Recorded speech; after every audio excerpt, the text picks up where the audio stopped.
On Tuesday, the Senate Judiciary Committee is holding a hearing on police use of force and community relations. It comes as lawmakers on both sides of the aisle work to advance competing proposals for police reform. They are hoping to reach a bipartisan deal following weeks of demonstrations demanding change. South Carolina Republican Senator Tim Scott is set to unveil the GOP's proposal Wednesday. That same day, the House Judiciary Committee will hold a hearing to mark up a sweeping reform bill proposed by Democrats last week. CBS News Chief Congressional Correspondent Nancy Cordes joins me now. Nancy, who is testifying at tomorrow's hearing? Well, there's a real range of voices from across the policing and civil rights spectrum who are going to be testified. So many people, in fact, Elaine, that they've had to split them up into two panels. So you'll be hearing from state and local leaders like the mayor of St. Paul, Minnesota, law enforcement officials like the U.S. attorney from Dallas, Texas, and then very interestingly, we'll be hearing from the president of the Fraternal Order of Police. And that is interesting because it's obviously the nation's largest law enforcement union. And what we've heard so often in recent days from both top police officials, but also from local leaders around the country, is that it's the police unions that have often stood in the way of some of these reforms. So it'll be interesting to get his perspective. Actually, in recent days, he's expressed more openness to reform, saying we all agree that we need some reform, talking about the need to standardize the use of chokeholds and to all agree to the standard that they shouldn't be used at all. He supports a national registry for police misconduct. So it'll be interesting to get a sense whether the position from police unions like his is also changing in the wake of the unrest that we've seen and the protests over the past few weeks. Yeah, we will be listening closely to that testimony in particular.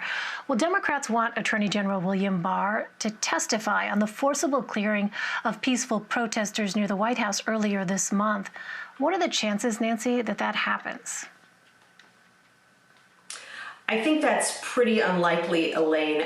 Keep in mind, even the Republican-led Senate couldn't get the Attorney General to come in and testify at a routine hearing a couple of weeks ago. They essentially just threw in the towel. So the likelihood that Democrats in the House would be able to convince the Attorney General to come in and testify about something controversial, chances just seem very slim. They have in the past made a variety of threats when the Attorney General has rejected their calls to come in and testify on any number of issues.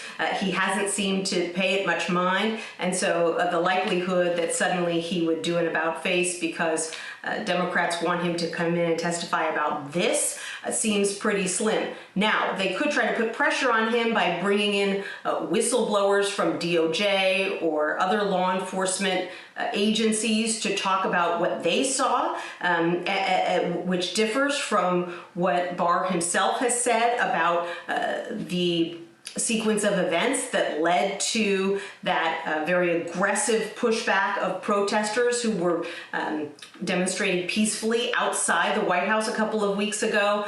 But, you know, if past is prologue, it seems unlikely at this point that Attorney General Barr is going to suddenly change his longstanding rejection of testimony on Capitol Hill, particularly in a Democratic-led House.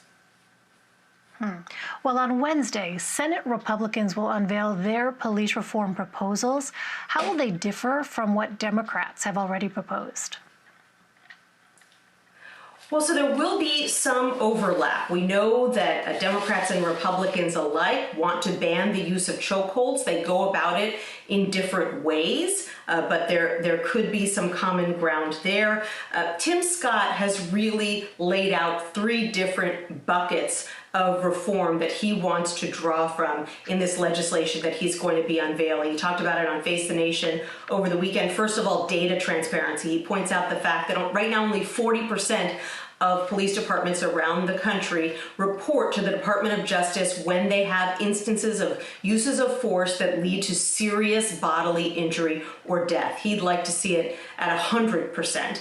So that is really the centerpiece of his effort for more transparency in police departments. Then training and tactics, that's where you talk about things like restrictions on chokeholds, the use of body cameras, making lynching a federal crime, that kind of thing. And then the third bucket is really the most challenging bucket, and that's officer misconduct, because the way that Democrats want to deal with acts of misconduct is by reducing qualified immunity, and that is, what currently shields police officers from being sued in civil courts. They have immunity. They would like to roll that back. Republicans say, no, that opens up police officers to all kinds of frivolous lawsuits that aren't serious, aren't justified. They'll rack up thousands of dollars in legal bills. So that is a real bone of contention between Democrats and Republicans right now. Scott says he'd like to see something more along the lines of police decertification, where basically if a police officer committed an act of misconduct, you could simply, at the federal level, just decertify them. They can't be a police officer anymore. But that's a real non-starter with a lot of police unions. So this is really a very tricky issue that Democrats and Republicans are going to have to try to work out over the next few weeks. Right, and an open question whether or not President Trump would actually be willing to sign legislation. All right, Nancy Cordes for us. Always great to see you, Nancy. Thank you so much. Thanks. A quick programming note, we will have live coverage of the Senate Judiciary Committee's hearing on police use of force and community relations Tuesday at 2:30 p.m. Eastern right here on CBSN.